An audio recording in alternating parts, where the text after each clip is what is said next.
Nos acompaña esta noche el ingeniero Raúl Delgado Sayán. Él es el presidente de CECEL Ingenieros, la empresa peruana que diseñó las 5 líneas del Metro de Lima. Lo hemos invitado porque, como usted sabe, la número 1 está funcionando. La número 2 ya debería estarse construyendo, pero se está por licitar. Y estamos a tiempo de que se ponga sobre la mesa la necesidad de que el futuro Metro de Lima sea masivo, sea integral, es decir, que permita interconexiones con el metropolitano, con otros sistemas de transporte, bajo un único boleto o una sola tarifa, como ocurre en las grandes ciudades del mundo. El gran problema que vive en este momento el Brasil se originó porque las personas vieron incrementadas sus horas en trasladarse y había gran cantidad de gente que demora, no es que había, hay gran cantidad de gente que demora 6 horas entre ir y venir de su trabajo. Imagínense 8 o 9 en el trabajo y 6 entre que uno sale de casa, llega al trabajo y luego sale del trabajo y vuelve a casa. 6 horas. Claro, la gente ya no aguantó más. Bienvenido, ingeniero.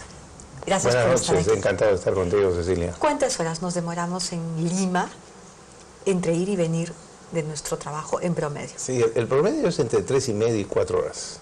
Pero el tema es que esto va en aumento, porque anualmente de los 220,000 automóviles que se venden, alrededor de 150,000 quedan en Lima y Callao. O sea, en aproximadamente, si el parque automotor está bordeando el 1,5 millones, en aproximadamente 8 años, en este plan, vamos a duplicar el parque automotor que ahora tenemos. O sea, el aumento del tiempo es realmente exponencial. Y es un riesgo enorme. Entonces el servicio público, el transporte público se debería convertir, debería crecer en paralelo y debería convertirse en la gran alternativa. Así es. Yo creo que incluso ya no deberíamos hablar del término de reforma de transporte. Porque reformar es mejorar lo que uno tiene, pero utilizando el mismo sistema. Un poquito mejor, unos buses un poquito más grandes, pero eso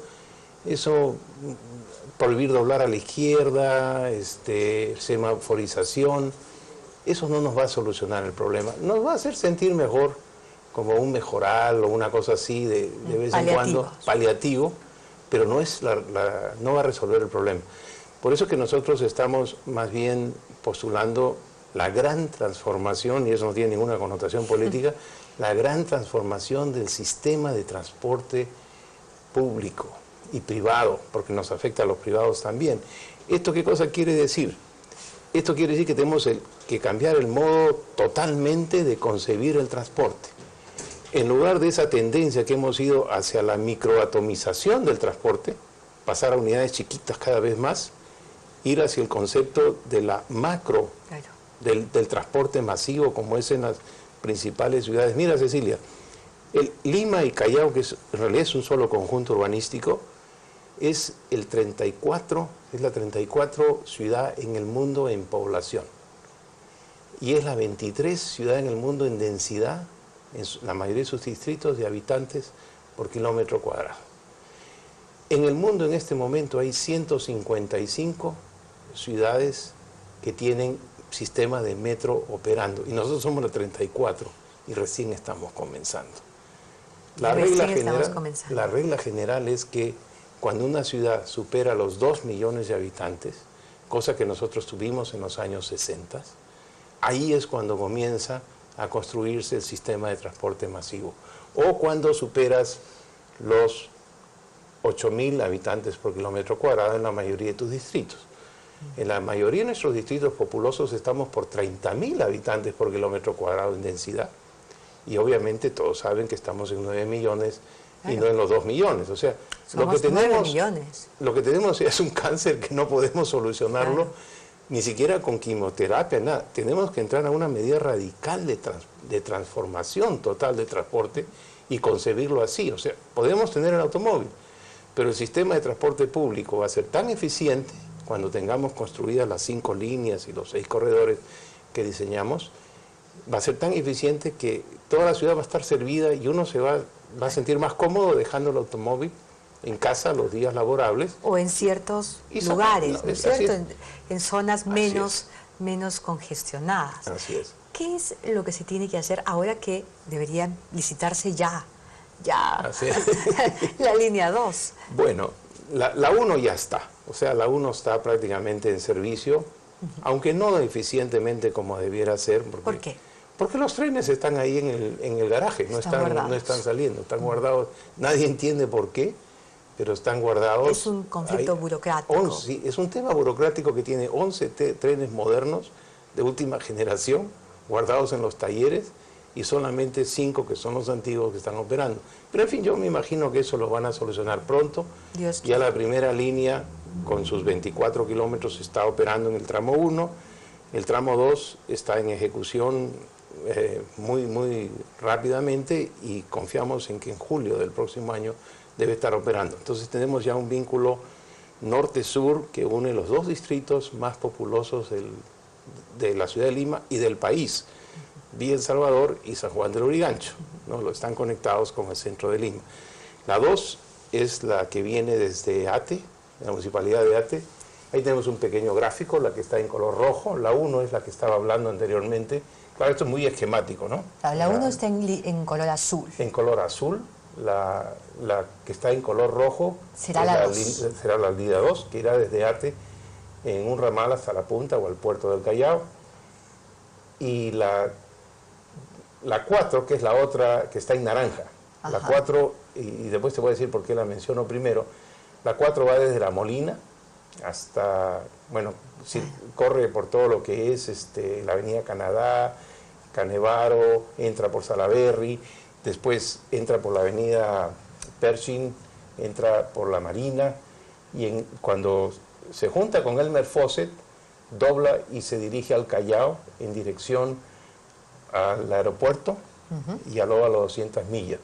Esa parte, desde la avenida Colonial hacia el aeropuerto, está también siendo licitada con la línea 2, en un avance interesante porque va a permitir llegar al aeropuerto Jorge Chávez y al puerto eventualmente del Callao. Y unir el Callao, ¿no es cierto? Que eso también es muy importante porque también el Callao es enorme. La 3 es la que aparece como surco, con dirección a Comas, coge por la avenida Benavides, por la avenida Larco, por debajo de la avenida Arequipa, por debajo de la avenida Larco también, es la línea verde, que llega hasta Comas, sigue por la avenida Wilson, Tacna, Francisco Pizarro, busca la carretera norte, la Panamericana Norte, y de ahí llega hasta Comas. Y la 5 es esta parte que coge del surco, una pequeña línea de 12 kilómetros que está en color morado en dirección a Chorrillos. Toda la red con sus derivaciones de metro llegará a 144 kilómetros y 135 estaciones. O sea, todos los puntos principales de la ciudad están cubiertos, ¿no? Ahora, de eso, ¿cuánto debería ser subterráneo y cuánto no? Eso lo llamamos topología. Topología le llamamos a que si va por arriba, si va por superficie, no. O sea, ya no se hacen metros por superficie, porque obligan a segregar la ciudad y dividirla en 2 partes, porque es una línea de transporte rápido. Entonces, los metros son o por arriba o subterráneos. Los metros elevados son más económicos por kilómetro de vía que los subterráneos. Uno tiende a usar subterráneos cuando la avenida está tan congestionada. Por ejemplo, esta línea 2 tiene una parte que va por la carretera central.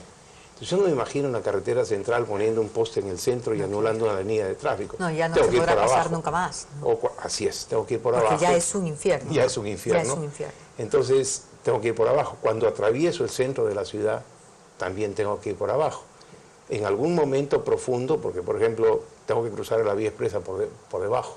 Entonces la vía expresa ya en sí está deprimida, entonces tengo que pasar por debajo para no interrumpir tampoco el tráfico de la vía expresa, ni siquiera en la construcción. Pero ya saliendo fuera de las ciudades, lo lógico sería, cuando tenga espacio, poder subir y hacer elevado. O sea, en realidad es un conjunto de todo. Yo diría que lo óptimo, utilizando cifras genéricas, debía ser alrededor de un 50% a 65% por subte y el otro 35% por vía elevada, ¿no? De hecho, la número 1 es totalmente elevada, ¿no? Sí, claro.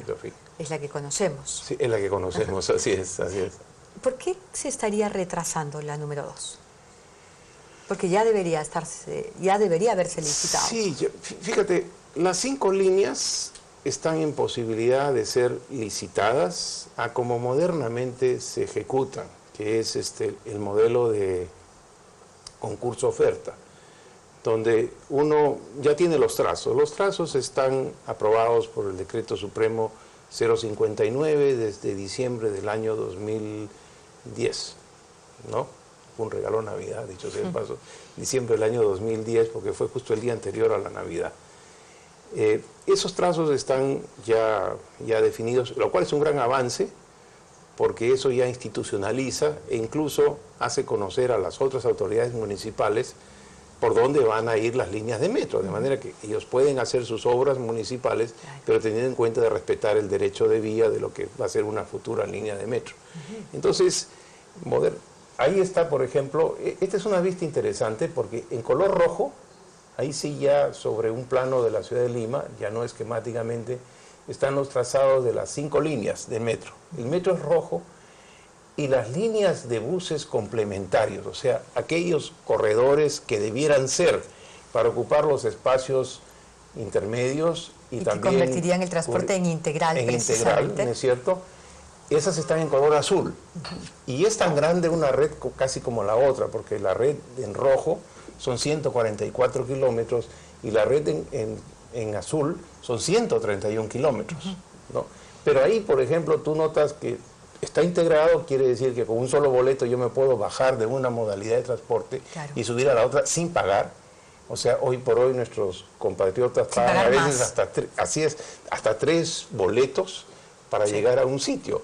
Aquí entrarían y con un solo boleto con su tarjetita, se intercambian dentro del mismo sistema y no debieran pagar, como en cualquier ciudad del mundo, ningún pasaje. O sea, con un solo boleto llegas de tu origen a tu destino. Así ocurre en las principales ciudades del mundo. Así es. Ahí ves, toda la red es equilibrada. Dicho sea de paso, los corredores en azul, que llamamos corredores complementarios, no son exactamente los mismos que está licitando la Municipalidad de Lima, porque todavía no logramos una integración conceptual entre lo que piensa la Municipalidad de Lima y lo que piensa el gobierno con el metro. Eso es algo que tiene que darse, pero... ¿Debería haber entonces una autoridad autónoma y una sola autoridad? Una sola donde participen los dos, pero una sola autoridad. Porque, por ejemplo, en este momento el 60% de los corredores que quiere licitar la municipalidad se superpone con la red del metro, lo cual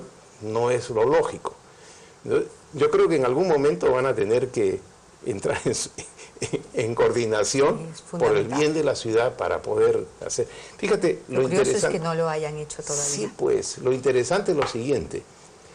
Nosotros cuando hacemos un diseño de esta naturaleza, tenemos que pensar en lo fundamental, y lo fundamental es el usuario. Así como la Constitución dice, el hombre es el fin supremo de la sociedad, yo te digo, el usuario del transporte es el fin supremo del sistema de transporte de una ciudad. Entonces, tenemos que pensar de que eso no lo hacemos por hacer una obra, o por poner una placa, o por hacer un negocio de un concesionario. No, esto lo hacemos para beneficiar al usuario, y el usuario se beneficia cuando ocurren 3 cosas en un sistema fundamentalmente. La primera, que el sistema sea masivo, o sea, que te invite a que te subas a él porque es un sistema eficiente y puedas dejar tu automóvil en la casa cuando vas al trabajo todos los días y te sientas muy bien atendido. O sea, que sea masivo. El segundo es que cubra y pase los principales puntos de congestión, de demanda, de destino de los viajantes. Por decirte, sería impensable que no pase por el Estadio Nacional, por decirte, ¿no? O claro, por ministerios o por centros que asumen gran cantidad de personal. Y el tercero, que es el que hemos estado comentando, que sea totalmente integrado. Si no logramos estos tres requisitos, entonces fallamos en el sistema, no logramos el objetivo común. Porque la gente podría no usarlo si le es muy costoso. O si le es incómodo, ¿no? Por ejemplo, lo que te quiero decir, lo que yo siempre vengo pensando, si voy a hacer un subte y lo pongo a 20 metros de profundidad, a la gente no le va a gustar bajar a 20 metros de profundidad. Es lógico. De repente dice, bueno, ¿y qué pasa si hay un terremoto y estoy yo abajo?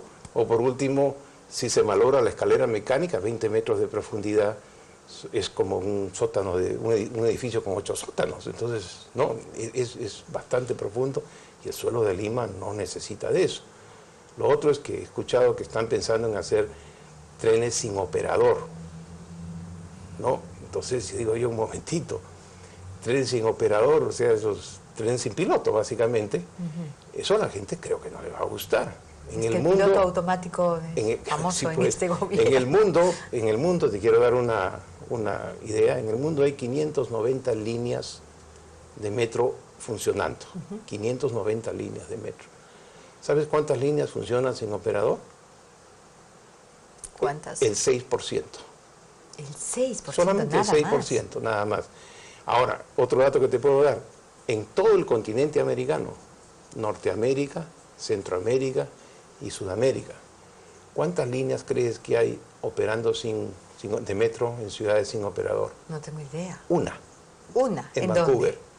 Ah, en Vancouver. Una en Vancouver. Ni siquiera en Estados Unidos, ni siquiera en Centroamérica, ni siquiera en Brasil. Bueno, en este momento están construyendo una en Sao Paulo de 12 kilómetros de longitud. Pero no hay más. Entonces, ¿y por qué? Yo creo que no debemos ser conejillo de Indias. ¿Cuál es la experiencia? ¿Por qué? Es que a la gente no le gusta. O sea... ¿Se siente insegura? Yo no sé, pues, ¿tú te subirías a un vehículo sin piloto? Confiando en que lo están manejando a control remoto desde un centro educativo, de un centro de control. Y cuando hay un terremoto, el que está operándolo se va a quedar sentado o va a salir, ¿no? O sea, incluso muchos de estos que te estoy comentando, le ponen un operador sin hacer nada, pero simplemente para que la gente vea que hay un operador. Claro, que hay alguien que responde. Claro, lógico, ¿no? Cuando tú vuelas en un avión, una gran cantidad de tiempo, el avión está en piloto automático. Pero tú has visto que hay un piloto y un copiloto. Claro, están ahí sentados. Están ahí sentaditos. Si no, no te subes al avión. No, pues claro que no. ¿No? Entonces, yo creo que ese tipo de cosas debemos recapacitar. Son importantes. Son importantes, debemos hacer